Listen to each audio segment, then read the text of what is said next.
The photos arrive at 11:17 p.m. Sharp steel floodlights, a rig rising out of darkness like proof itself. The caption promises production is live. The clock on the screen starts counting down. Seats are limited. The return is guaranteed. Money moves fast after that, faster than drilling ever could. A few hours later, a delivery truck backs into a warehouse outside Houston. Inside are steel frames, painted pipes, oil-stained grates, and rented lights meant to mimic midnight offshore. The same angles, the same shadows, the same rig. No oil flows, no well exists. What exists is belief. Belief built from images, belief repeated until it hardens into fact. When questions surface, the answers sound reasonable. Marketing assets, pre-production visuals, industry standard. By the time doubt catches up, the photos have already done their work. Money has changed hands. Trust has been converted. And the people who believed they bought into oil are left holding nothing but pictures. Chapter 1. The images that moved money. The webinar begins late, 11:17 p.m. Eastern Time. That is intentional. The presenter says the energy sector never sleeps. Neither do opportunities. On the screen, a drilling rig rises from black water. Steel lattice, yellow lights, mist hanging low. The photo looks expensive. It looks real. A caption in the corner reads, "Production phase live." Below it, a countdown clock ticks. Seats remaining, 12, 11, 10. The chat fills with questions that move fast. What field is this? How deep? What output? The presenter answers just enough. Offshore Gulf, proven basin. Conservative estimates. He does not say a name. He does not say a well number. He says timing matters. Money starts moving before the clock hits zero. The journalist watching the stream does not invest. He screenshots. He downloads the images. He freezes the frame when the rig appears again from a second angle. Same lighting, same shadows. Something about it feels too clean. 2 days later, the same photo appears in a different pitch deck. Different company name, different logo, same rig, same angle. That is when the search begins. Reverse image tools turn up nothing public. No stock photos, no media archive. The metadata is stripped. But the lighting tells a story. The shadows fall inward, not outward. The sky is black, but the light source is controlled. Offshore rigs bleed light into the horizon. This one does not.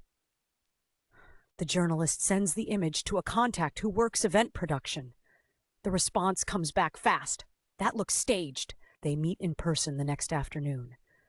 A diner off the service road outside Houston. The man introduces himself as a lighting technician. He has worked oil conferences, product launches, investor roadshows. He studies the photo for a long time before speaking. That rig is not in water, he says. That is a set. He points to the base. The steel grating is too clean. The rust pattern is artificial. The oil stains are placed for effect. He has done the same thing himself for industrial photo shoots. The goal is not accuracy. The goal is authority. Authority convinces people before facts do. The technician says there are warehouses that specialize in this.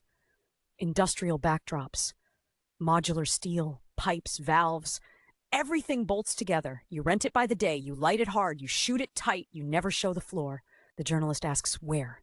The technician gives him a location. An industrial strip west of the city, no signage, roll-up doors, trucks in and out at odd hours.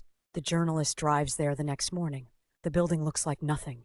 Beige concrete, faded numbers painted on the side, no company name. A security camera watches the gate. Inside, forklifts hum, pallets move. He parks across the street and waits. At 10:43 a.m., a box truck pulls out. On the side is a rental logo he recognizes. Not film, not photography. Event infrastructure. He follows at a distance. The truck stops at another warehouse 20 minutes away. This one has a sign. Industrial Visual Solutions. He photographs it from the car. The building matches the description. Inside, he does not get far. A receptionist stops him. No public access, no tours. He leaves a card. He does not expect a call. That afternoon, he contacts an investor who attended the webinar, a man in his early 60s, recently retired. He invested a low six-figure amount. The money moved the same night. The investor says the images sealed it. He had doubts before. The returns sounded aggressive. The timeline was tight. But when the rig photos came up, the doubt dropped away. You do not fake something like that, the investor says. Nobody would risk it. The journalist asks if the investor verified the operation. The investor says the company promised site visits later. Travel restrictions were still in place. Virtual access was normal now. Everyone was doing it. By the end of the week, The journalist has spoken to 4 investors. All saw the same photos. All invested after. None had seen a well number, a permit, or a production report. Money flowed in waves. First the webinar, then follow-up emails with stills pulled from the video, then a second release with new angles, always at night. Always dramatic. The journalist tracks the timing. Each image release coincides with a spike in deposits. The pattern is clean. On Friday evening, he receives an email from Industrial Visual Solutions. Short, polite. They deny involvement in any fraudulent activity. They do not deny renting industrial sets. They do not confirm who rented them. They attach a rate sheet by mistake. It lists modular rig facades, offshore style, onshore style, lighting packages, smoke effects, night simulation. The journalist compares the listed pieces with the photos from the webinar. The match is exact. He calls the number on the rate sheet. A sales representative answers. He pretends to be a marketing manager. He asks about availability. The representative is helpful. Yes, the offshore rig set is popular. Yes, clients use it for investor materials. No, they do not ask what the sets are used for. The journalist asks if anyone verifies claims made with the imagery. That is not our role, the representative says. By Sunday night, another webinar is scheduled. New investors, new countdown clock, same pitch.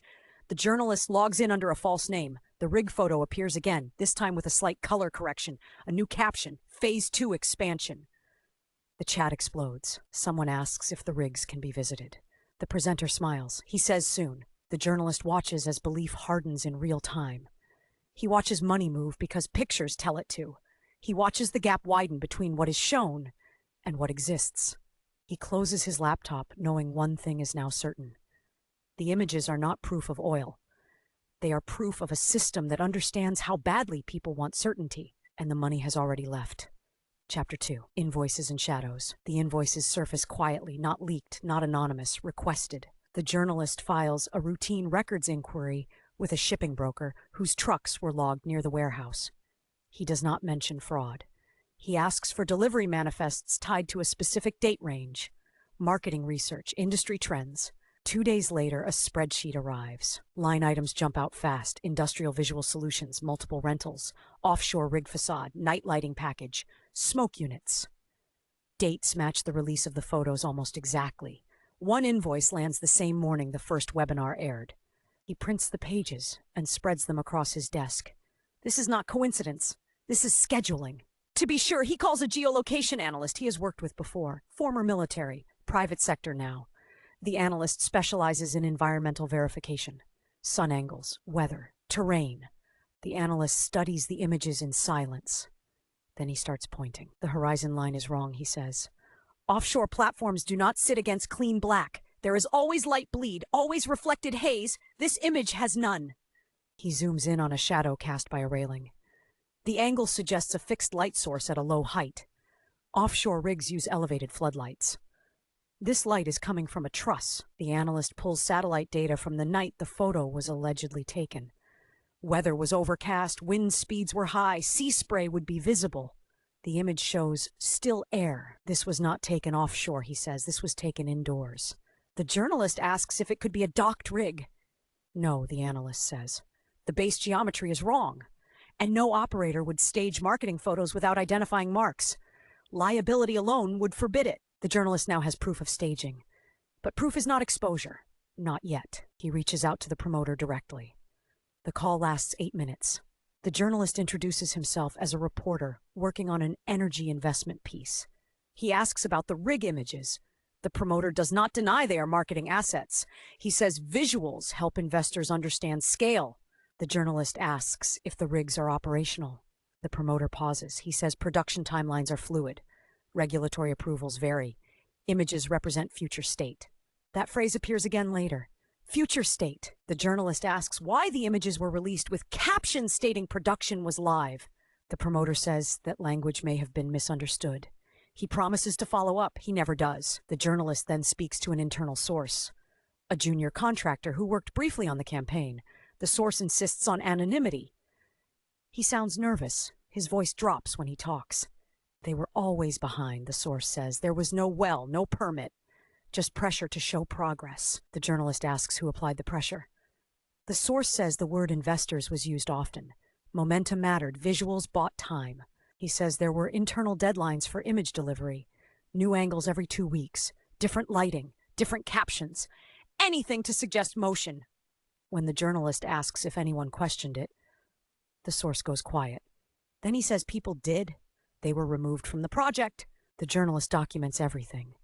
He separates what is proven from what is alleged. Invoices are proven. Rental inventory is proven. Image analysis is proven. Internal pressure is alleged. By midweek, investors start asking questions. A private message thread circulates. Someone posts a side-by-side comparison. Webinar image next to a rental catalog photo. The resemblance is undeniable. The promoter responds publicly. He says the images are illustrative. He says critics are spreading misinformation. He says operational updates will follow. Money stops flowing, not all at once. But the spike flattens. The countdown clock still appears, but the numbers no longer drop. Seats remain available. An investor confronts the promoter during a live call. His voice shakes. He asks where the well is. He asks for coordinates. He asks for a permit number. The promoter deflects. He talks about competitive sensitivity. He talks about proprietary strategy. He says disclosure will come after final alignment. The investor says that is not what was promised. The call ends early. Behind the scenes, internal messages surface. The journalist receives screenshots from the same source, timestamps intact. No edits. One message reads, "We need new visuals by Friday," or "Deposits stall." Another reads, "Use the offshore look again." It converts better. A third reads, "Do not mention rentals on any call." The journalist cross-checks the dates. The messages align with the invoice schedule. Visuals were not decoration, they were leverage. He contacts a regulatory attorney for context. The attorney explains the line between marketing and misrepresentation. Illustrative imagery is allowed. Claims of active production are not. The journalist asks where this situation falls. If the images were presented as proof of current operations, the attorney says, that is a problem. On Thursday evening, the promoter releases a statement. It is carefully worded. No admission, no apology. He says the company is reassessing its communication strategy. Investors respond with anger. Some threaten legal action. Others demand refunds. The journalist does not join the noise. He prepares his report. He builds the timeline clean. Webinar, image release, deposit spike, rental invoice, new image, new spike, internal pressure, public denial. Each piece stands on its own. By Sunday night, the promoter goes silent. No new webinars, no emails. The website remains up, frozen in optimism. The journalist sits with the evidence laid out. This is no longer about suspicion. It is about exposure. What matters now is how clearly the truth is drawn. The images were never oil. They were persuasion. And persuasion, when unchallenged, moves faster than drills ever could. Chapter 3. What the pictures replaced. The proof settles in layers. Not all at once, not dramatically. It arrives the way truth usually does in financial schemes. Through paperwork, through silence, through what stops happening. The first confirmed fact is simple. The rigs in the images never drilled. No permits exist. No production reports were filed.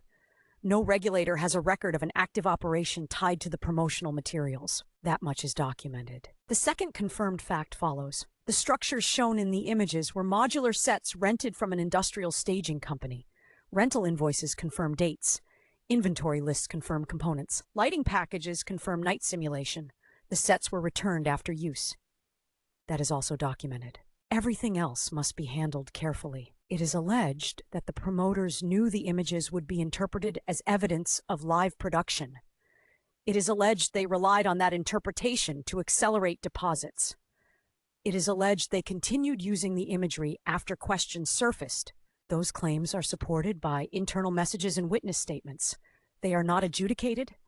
They are not ruled on. They remain allegations. The journalist publishes anyway. He lays out what is proven first. The images, the rentals, the timelines. He shows how each image release aligns with deposit surges. He avoids adjectives. He avoids motive. He lets the sequence speak. Then he separates the allegations clearly. He labels them. He attributes them. He does not overreach. The reaction is immediate. Investors recognize the photos. Some had printed them. Some had shown them to spouses. Some had used them to justify risk. Seeing them labeled as rented sets lands hard. Emails flood in. Losses vary. Some invested early and withdrew partial amounts. Others entered late and lost nearly everything. No two outcomes are the same. What unites them is belief. Most say the same thing. They would not have invested without the images. The promoters release a second statement. This one is shorter. They deny intent to mislead. They say imagery was illustrative. They say no claim of active drilling was guaranteed. They do not explain the captions. They do not explain the countdown clock. They do not explain the timing. Lawyers appear, communications stop. Accounts are frozen not by authorities but by institutions conducting their own reviews. That distinction matters. No charges are filed at this stage.